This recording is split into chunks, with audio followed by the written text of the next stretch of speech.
Présent dès la sortie de la Xbox One, Dead Rising 3 va tenter de convaincre une partie des joueurs qu'il est l'heure de passer à la nouvelle génération. Et il faut dire que le jeu se pointe avec de sacrés arguments techniques d'une part, ainsi que quelques nouvelles idées pas idiotes d'autre part.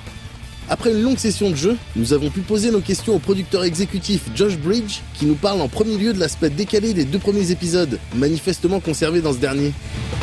When we looked at Dead Rising 1 and 2, we kind of felt like we want to actually go further with that contrast between the game looking really serious and you can choose to go in and be ridiculous if you want, right? So we went for a look that was a lot more gritty, darker. The zombies are way more scary and deadlier, and it just feels funnier actually to go in, wear this ridiculous outfit, make the most absurd combo weapon, and just feel like you're almost photobombing the game, kind of making it your own joke, and I think that's what makes it even funnier still. Si certaines personnes pouvaient être amusées par cette manière rigolote de traiter une zombie outbreak, avec ses gags, ses nombreuses manières d'humilier un zombie, ou encore ses personnages complètement fucked up, d'autres pouvaient trouver ce ton un peu agaçant. Tout comme cette obligation de remplir des objectifs en un temps limité. Ce dernier point pouvait d'ailleurs être frustrant pour ces joueurs qui aiment tout découvrir en un run. Les équipes de développement semblent avoir tenu compte de ces retours, et de beaucoup d'autres, comme nous l'explique Josh. When we finished Dead Rising 2 and we got sort of fan feedback and we look at what they were saying, the number one thing that came up was time, right? It was like, hate it, love it. So we tried to kind of address that by saying, okay, well, you have these 2 modes now, right? Where it kind of helps satiate your preference. The other thing was just coming down to controls, right? Just the feel of combat. When you would fight another human enemy like a psycho, we want to make sure that felt way more fluid, a lot more. You can dive really quick and do a lot of quick attacks. So really focus on improving just the core combat. And people liked combo weapons, so we were like, way more. Don't go to a workbench anymore, right? Just make them anywhere. And we're like, you know what? Let's do more customization. Bigger world, vehicles. Let's customize vehicles. Let's put 2 of those together and just really embrace that. The game is about freedom and playing how you want, and I hope folks really enjoy that. Dans la catégorie des petites améliorations bienvenues, on note également la nouvelle gestion des PNJ qui ne demande plus à ce qu'on se transforme en babysitter.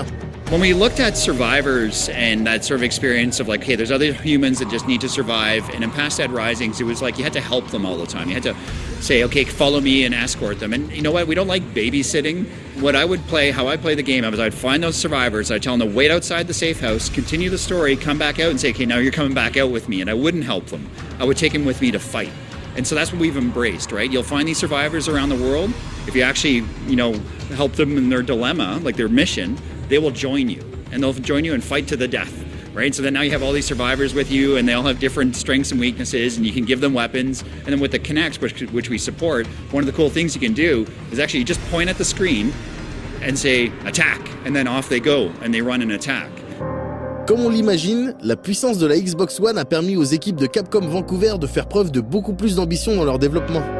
We actually simply could not make Dead Rising 3 on a last generation of consoles. We've only been able to achieve this on Xbox One. Its scale is the first thing, right? We want this much bigger world, much richer and incredibly dense and detailed as the series has always been, and all streaming all the time, not hitting a load screen. And that's what we aim for, with more zombies than ever before, more weapons, so it's just bigger than ever before. But with all that extra horsepower and memory, we also can go deeper. There's more depth than what the AI can do. Like zombies can do more. You can trick them by sending out like flares like you were doing, and it confuses them. We weren't able to achieve this sort of magnitude of depth, right down to how the animations work and how the weapons work and have more depth, and it just feels like a much more rewarding experience, right? And we want you to be in this world much longer than ever before, especially if you're not being pressured by time. Cette nouvelle machine leur a effectivement permis de proposer beaucoup plus de contenu et d'aller beaucoup plus loin dans le détail. Mais ces nouvelles opportunités s'accompagnent d'un challenge tout aussi massif. The biggest challenge we had with the development was, when we say we went bigger and we went with more weapons, like hundreds and hundreds of weapons, like more than ever before, it's actually managing the scale of tuning now, the magnitude of tuning, right? Things like, what happens if you put on this outfit and use this weapon against this boss? I'm like, oh wow, did we anticipate that? So we had to develop differently. We actually had to develop tools that actually automatically sort of went through some of these intersections, and then we can see the reports, right? We had to manage scale, so we actually had to shift our sort of mindset and not think, oh, I need to personally find each one. We can actually figure out a smarter way to develop and manage the scale of this game. Pour être honnête, on est plutôt enthousiaste concernant ce nouvel épisode de Dead Rising. On attend maintenant de retourner l'animal dans tous les sens afin de confirmer nos premiers feelings et on vous donne rendez-vous dans le prochain classé 18+, pour une critique dans les normes en vigueur.